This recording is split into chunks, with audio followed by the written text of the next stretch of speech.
How you going, guys? It's Phil from Aussie Garage. I'm here with Dan and we're also here with Richard. Now we're going to have a look at this stunning collection today of Mopar, and these cars are awesome. So let's get into it.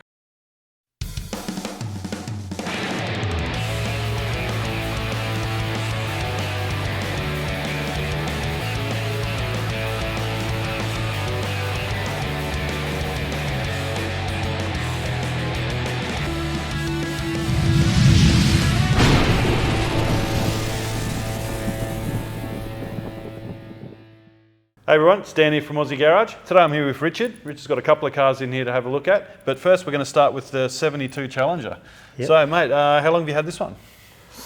Well, as I said, I've probably got it in about 82, maybe 83.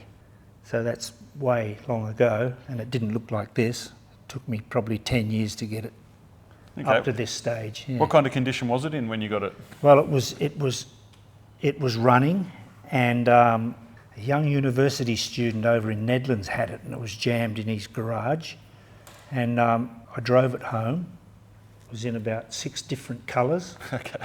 But it was rust-free, which was the big thing. Yeah, it's a big plus, isn't it? And it originally would have been a 318 or maybe a 340 car, but it came with a 440.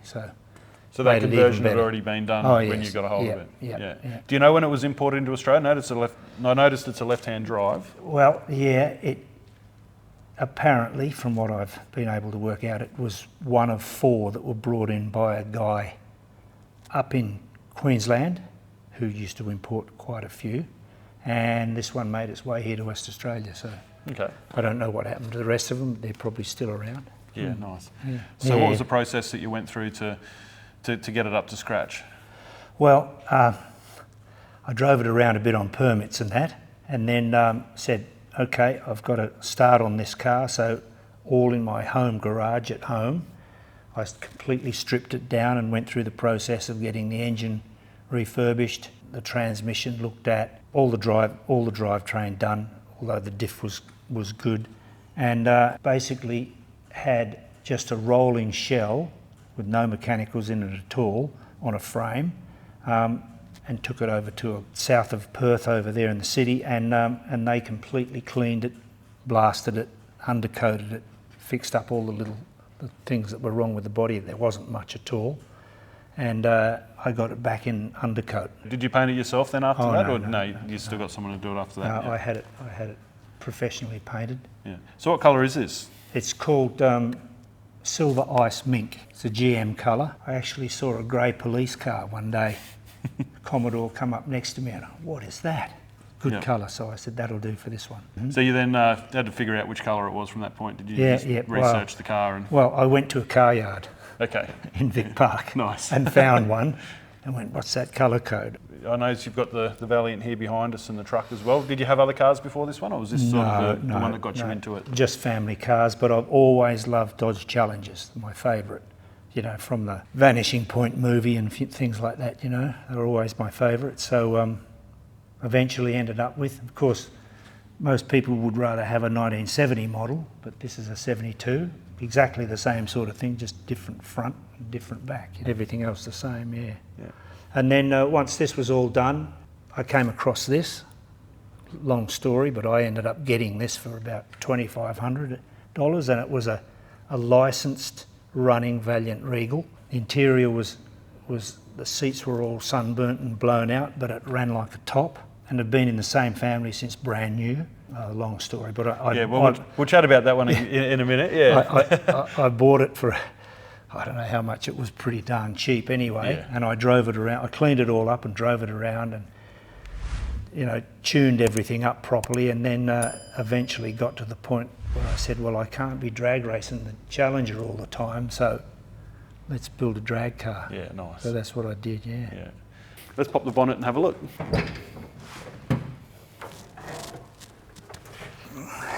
Need the prop.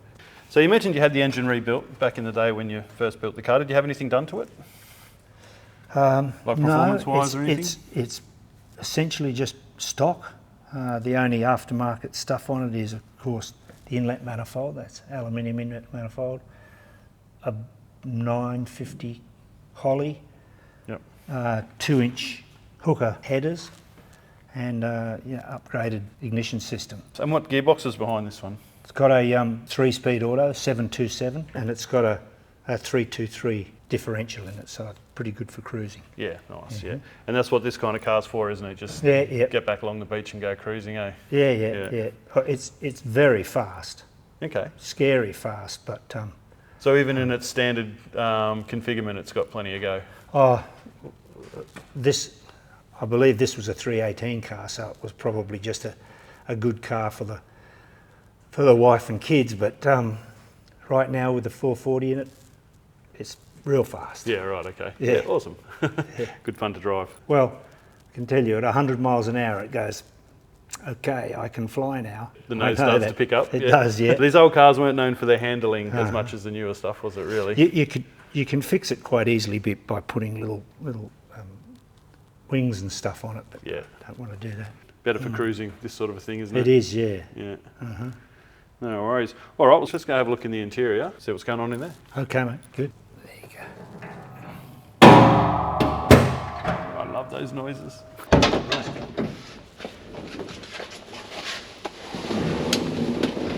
Yeah. There is so much room in here. Yeah. No one's ever going to complain about leg room in here, are they? Yeah, well, in the front is good. Yeah. The back is very occasional. Yeah. Oh, that's all with all these coupes. All in great condition, isn't it? Yeah, well, it actually came with all this. The dash wasn't so good, Okay. but that was relatively easy to get fixed. Yeah. Are all the original gauges? Yes, they they all are. still work? Yep. And I put the radio in and the tack, and I added an oil pressure gauge. The styling's really unique in these American cars, isn't it, compared It to is, what we yeah. had in here in Australia? The way that this the console here cuts out, it makes it sort of almost just for the driver, doesn't it? You know? Yeah. Ashtray that had a lighter in it, Yeah. and this had all the air conditioning stuff in it as Yep. well. Yeah, you're saying that it had all that stuff, but it's not in at the moment. No, not in it now. Yeah. No. So did you have to do much apart from the dash in here then? Did you have the hood lining or anything replaced, or carpet or seats done or carpet. anything? Hood lining's the only thing that is new, and the trims. Okay. Yep. Door inserts are original, Yep. but they've been cleaned and coated, and a new carpet. Yeah, nice. So not too much really then. No, That's good. It's good. Because the seats feel still pretty good. Although I think I had to have this one done because it was a bit ragged. Yeah, it's pretty standard. The driver's side gets a fair flogging. Yeah. All right. Well, let's head round the back and check out what's going on in the rear, and yeah, we'll go from there. Okay, no problem. Got to find the door handle. There you go. Yeah.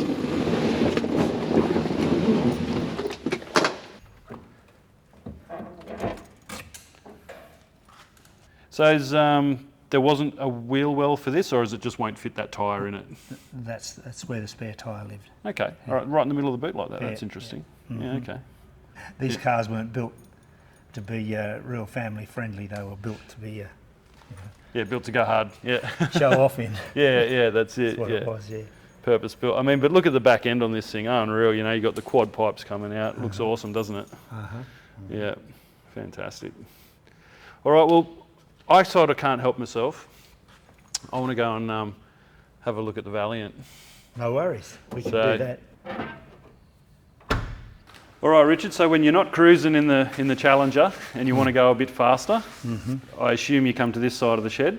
Yeah. Well. So yes. tell us a bit about this one. You've already mentioned you got it as a running driving car. Yeah. Licensed. Yeah. Yeah. And it was only a couple of kilometres from where we live, so I just happened upon it and finally went in there and said, "What about the car?" And we made a deal. Yep. Well, it took me a couple of years actually to wrangle it from them, but in the end, I got it. Yeah. Yeah, we've heard a few stories of that. Persistent people, just Yeah. never letting go and Yeah. eventually getting there. Well, it disappeared from the original spot, Okay. and it turned up closer to where I live. So they'd moved it to this other house, and I saw it, called up, and they said, "Oh yeah, come and get it." Yeah, nice. So that obviously having to move it was a hassle to them. That might have pushed them to Well, move it on. short story is that their son who had been in Britain. He came back and he didn't need the car, and they were going to move from the family house, so they put it somewhere else. Okay. Yeah. That's where I found it. Yeah, nice. Which was good. So obviously you've done some pretty extensive work to this thing. Yes, yes. Since it was in that original condition that you got it in. Mm-hmm. So what drove you to go in this direction with this car? Well, I've always been very interested in drag racing, and I used to take the Dodge Challenger down there, but it became too slow and the car's too good to drag race. So I thought this would be a perfect candidate to turn it into a drag race car, just like the American 1968-69 A-body cars, which were specifically built by the factory and sold as drag race ready Hemis, you know. Yeah. And I thought, well, I'll build one that looks like that, this is exactly how they came out of the factory, you know. So this is like the factory drag version. Yes, that's right. So to speak. Yeah. No, awesome. So obviously running the V8. Yeah. So what size? Well, it's a 383 block, but it's almost 440 cubic inches now with the stroker kit in it. Okay. Yeah. So, and it's got a big 960 carby on it, 2-inch headers, fender well headers, a really strong transmission, 727, and a Ford diff, Ford 9-inch. It's got 3.73 gears in it now, which I just put in the other day. So you're trying to get a little bit more out of it by playing with the ratios? Well, yeah. It's had 3.5s in it for a long, long time, and now 3.7s. We'll see what it does. Yeah. So what's your average time? What times is this thing running at the moment? What have you got it down to? Nearly flat 11s. Okay. I have run a 10, 9, 9, something like that once. Never been able to get there, but maybe with this new diff ratio, it'll get me there. Yeah, it's always a tinker, isn't it? There's always something you can do to try and go for that 10th. Well, we always got to go quicker. Yeah, that's it. Yeah, it's the bug, isn't it? Yeah, that's right. How much did you do on this yourself? Did you do a lot of the work this yourself, converting it over, or did you lean on some local businesses, that sort of thing? Yeah, I did almost all of it. The window frames there, these were pillarless. Well, I put the pillars in. Okay. And I cut the rear wells and did that sort of stuff. Yeah. So I did all of that. Stripped all the interior out. Yeah. I had some of the interior aluminium work done, and it's got big frame connector rails going front to rear. Yeah, nice. Keep it from twisting. It's good for down to 10 seconds, the way it is now. And for me to make it go into the low 10s, lots of money. They reckon every 10th costs you double. Yeah. It doesn't, you know. So anyway, yeah. No, very good. So just the racing bug, was that all it was? Just wanted to get out on the track and go hard? Well, I couldn't use the Challenger anymore. Yeah. So I thought, well, I might as well do this. Yeah. Nice. Yeah. Excellent. All right, well, it's up on the trailer, but let's pop the bonnet and just have a quick look under there. Okay. All right, so we can see a few go-fast parts in there. Yeah, you're right there. Start at the front. That's a locally made aluminium radiator, MSD tronic ignition and the distributor. Big Holley carby. It's about a 950, I think. Yeah. 4-barrel. It's got a big electric pump back in the boot. In the boot, yeah. With a little fuel cell in there, 20-litre fuel cell. Yeah. What do you run this one on? Is it on? Just on 98. Just on 98. 98. Cool. Yeah, it doesn't really have any high compression. If it's got anything, it'd be just under 10 to 1. So. And the header work here, were they off the shelf headers, or they're made by someone? Because they look pretty wild. They're Hooker Super Comp headers, American ones, made specifically to fit into this body. A-body car. Yeah, nice. Because these are just the same as American, except the engine placement's slightly different on this compared to the American one. But they fit. It meant me cutting big holes in the fender wells there. And I can tell you, I sat there for about 5 minutes with the grinder going, shall I or shan't I? Yeah.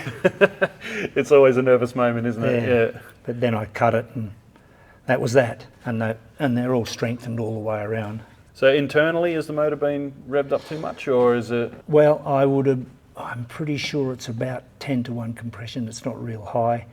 It's got some very good heads and good valve train, a really strong cam, and I think it's probably good for about only 6,500 revs. Yeah, okay. And with the gearing now, with the 373, I'm going to need all of that, because with the earlier gears, 355, well, it was still climbing by the time Yeah, at the other end, yeah. at the other end, yeah. But Yeah.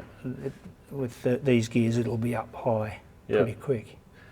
Yeah. Oh well, I'll be interested to see how it goes with the new gears. I'll be interested to hear what difference it made, if any at all. Might go slower. Yeah, I'll be very interested. Well, I know it's fairly stripped out inside there, but let's have a quick look in the interior. Sure. All right. So, like I said, there's not much left to talk about in here, but no. So you've got some aluminium work done for your dash, and that looks very racy in here. That's for sure. Yeah. Plastic race seat, 4-point roll cage. Yeah. Nice. So you don't need the aluminium back seat in there. The plastic seats are okay, I suppose as long as they meet ADR and all the rest of it. Yeah. And this car is only good for like 10.9. Yeah. If I get down to the 10s, believe it or not, as soon as you go under the 10s, then yeah, you'll need you've really got to come and look at you. And yeah. I'd have to re-engineer a lot of stuff. Believe me, the next owner can put it in the 10s. Yeah. Okay. I'm not. Yeah, fair enough. It's fast enough for you at the moment then? It sure is. is. Get your thrills? Yeah, it's real. It's a lot of fun. It's a lot of fun. Yeah. No, it would be. Yeah, definitely would be. Makes a hell of a noise. Well, the one thing I really enjoy about having this car down at the drag strip is all the kids love it. They love to come and see the car and ask questions and sit in it. And when I come back along the return road, they're all hanging over the fence. They think it's the greatest. Yeah, nice. All right, well, there's one more in the stable we'll go have a look at, and that's the red truck that tows this thing around. Sure does, yeah. It in its own right looks pretty cool. The little Red Express, yeah.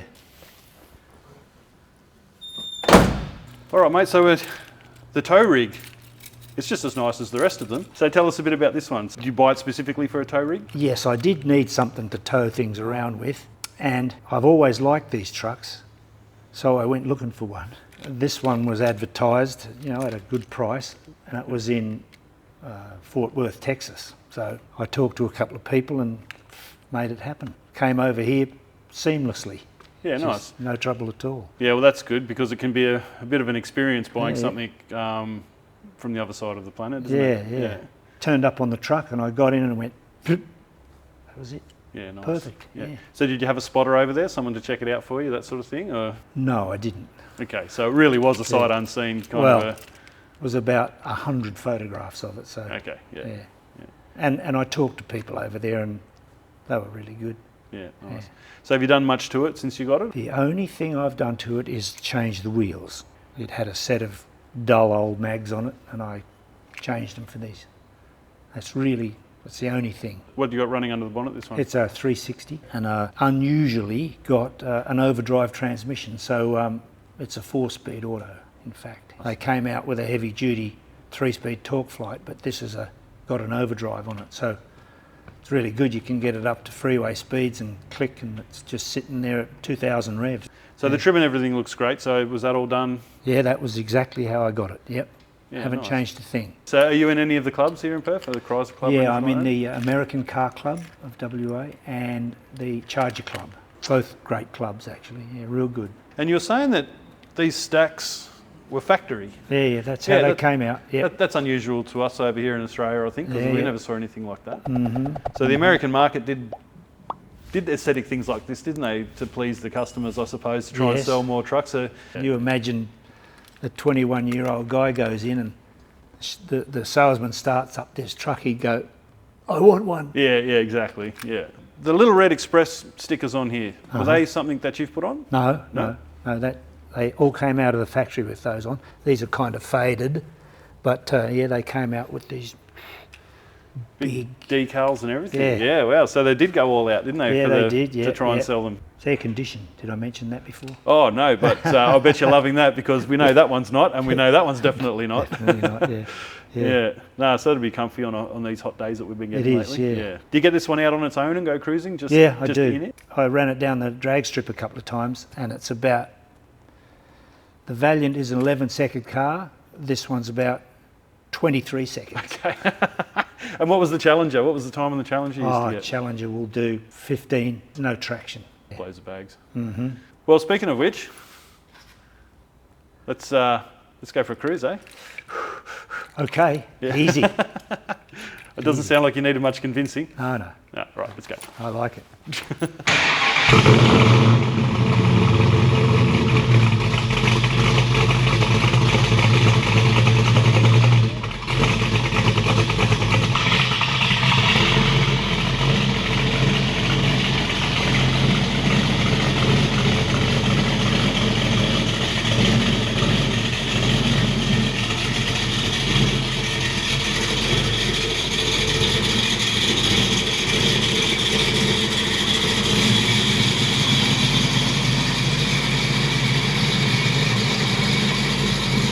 It's squishy. I'm fine, by the way.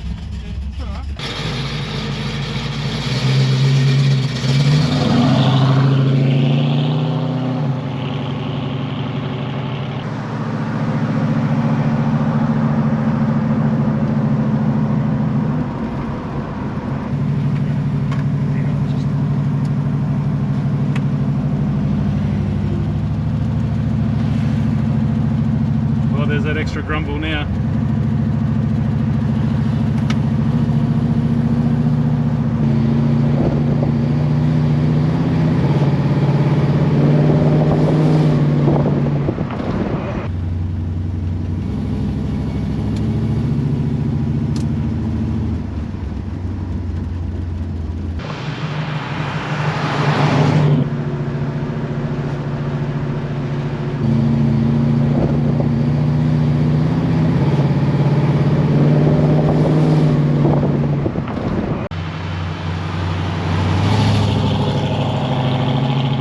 Richard, thanks heaps for showing us your little car collection you've got going here, mate. It's absolutely awesome. Loved every minute of it. And this is a great cruiser, mate. So Yeah. Well, I'm glad you got to go for a drive in it. yeah, oh, me too. Yeah. Me too. All right, mate. And look, we'll keep in touch because I'd like to see what times the Valiant runs now that you've changed your diff ratios and stuff. So keep in touch and let us know how you go with that. Yeah, and, we'll do. Yeah, and we'll see you around the traps for sure. Yeah, very good. Awesome. It's Thanks been so a much. pleasure. Cheers. Thank you. Thank you.